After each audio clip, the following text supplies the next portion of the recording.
consideration of Senate Resolution 10, a resolution to improve the debate and consideration of legislative matters and nominations in the Senate, that there be 6 hours for debate equally divided and controlled between the two leaders or their designees with no amendments in order, and that upon the use or yielding back of time, the Senate proceed to vote on adoption of the resolution.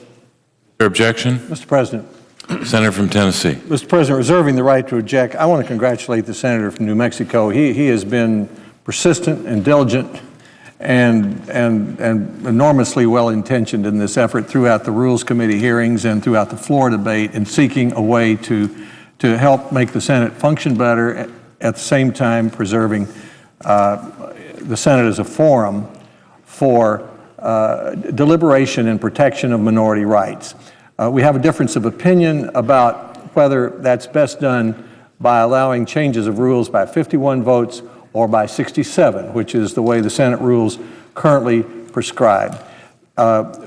His proposal to change the rules certainly can be considered on the Senate floor in the regular order, and we would be happy to work with him to do that as long as it was by 67 votes. So because of that difference of opinion, I object.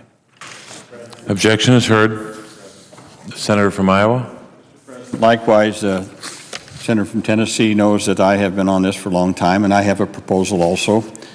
And I ask unanimous consent that the Senate proceed to the immediate consideration of SRES 8, a resolution amending the standing rules of the Senate to provide for cloture to be invoked with less than a 3/5 majority after additional debate, that there be 4 hours for debate equally divided and controlled between the two leaders or their designees, with no amendments in order, and that upon the use or yielding back of time, the Senate proceed to vote on adoption of the resolution.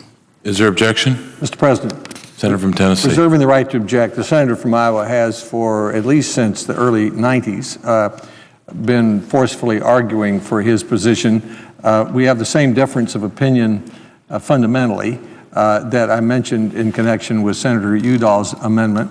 We're glad for these rules changes and amendments to come to the floor, but only if they're approved or rejected with a requirement of 67 votes. So for that reason, I object. Objection is heard. Senator from Oregon. Mr. President, it has been the tradition of this chamber, when there are rules proposals, to put them on the floor for debate and to hold that debate, and then if the body does not like that, either to defeat them outright or to table them or refer them to committee for further work. And indeed, under the Constitution, it is in order for us to have a debate now as a simple majority to amend our rules. Now, the Constitution calls for a supermajority for impeachments, a supermajority for treaties, but it calls for a simple majority to amend our rules and to organize ourselves. And so many members of this body often talk about the Constitution. And it is the Constitution that we're talking about right now, when it calls for a simple majority to be able to organize. So that is why, in 1953, the Senate debated Senator Anderson's resolution, eventually defeating it by tabling it. That is why in 1957 and in 1959, they proceeded to put on the floor, both sides agreeing that it was appropriate under the Constitution to have the debate in this chamber and then to either approve or to vote down or to table or to refer to committee. And then in 1961, Anderson's rule proposal to make cloture 3/5 precedent in voting was referred to committee. So it was defeated again, but it was debated and referred to committee. And then the committee returned it to the floor for further debate. No one objected to us holding a debate. In fact, here is the irony. We're talking about fixing the broken Senate because debate is unable to take place, and this very conversation we are having right now with proposals to be put on the floor is being objected to by the other side because they're saying that it's not appropriate. But the Constitution says it's appropriate. The tradition of the Senate says it's appropriate. And so I, too, have a resolution to put on the floor, a proposal for debate. It is the talking filibuster proposal, and it is important that senators not be able to object to regular order of 51 and then go home or go on vacation and hide from the American people. But if they believe there should be additional debate, that they come to this floor and debate. The people of America believe that that's what the filibuster is about, making your case before the American people. Let's make it so. Mr. President, I ask unanimous consent that the Senate proceed to immediate consideration of Senate Resolution 21, a resolution to amend Rule 19 and Rule 22 of the Standing Rules of the Senate to enact the talking filibuster, that there be 6 hours for debate equally divided and controlled between the two leaders or their designees with no amendments in order, and that upon the use or yielding back of time, the Senate proceed to vote on adoption of the resolution.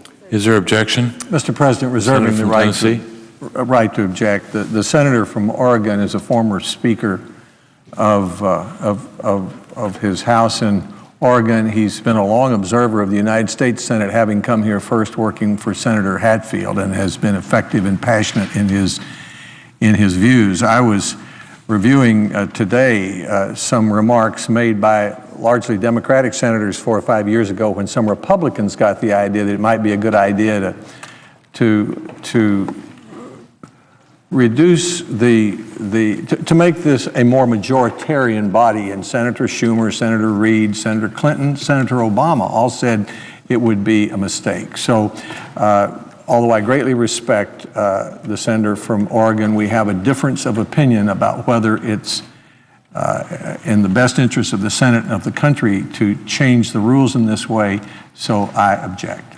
Objection is heard. Mr. President, The senator from Oregon.